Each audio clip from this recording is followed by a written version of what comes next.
اعوذ باللہ من الشیطان الرجیم، بسم اللہ الرحمن الرحیم۔ اگلا حرف آتے ہیں، یہ پہلے میں نے بتایا بار بار، یہ قاف نقطہ والا پر، لیکن قاف ڈنڈے والا جو ہے اس کو سادہ پڑھیں، کاف کاف، ٹھیک۔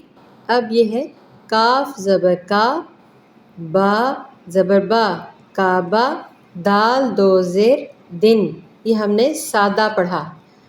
تنوین والے لفظوں کو تین طریقے سے پڑھ کے سمجھنا ہے۔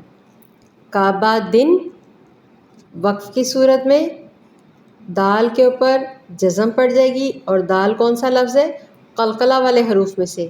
آپ جانتے ہیں قلقلہ والے حروف 5، قاف، طا، با، جیم، دال، یاد ہے نا؟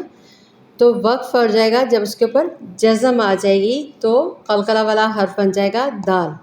کعبہ دن، کعبہ دن سادہ پڑا، دال کے اوپر جزم آ گئی تو یہ وقف کی صورت میں یہاں پہ تھوڑا سا قلقلہ بھی کیا جائے گا۔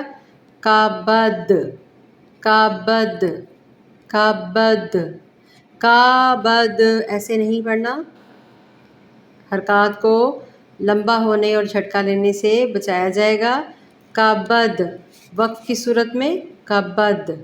اب چونکہ اس کے نیچے تنوین ہے، دو زیر ہیں، یہ پہچان ہوتی نا تنوین کی، اس کو غنّے کے ساتھ بھی پڑھنا ہے، تنوین کے ساتھ۔ کعبہ دن،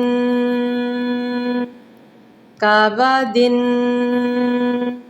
2 سیکنڈ تک آپ نے تنوین کو ناک میں بھنبھناہٹ کرنی ہے۔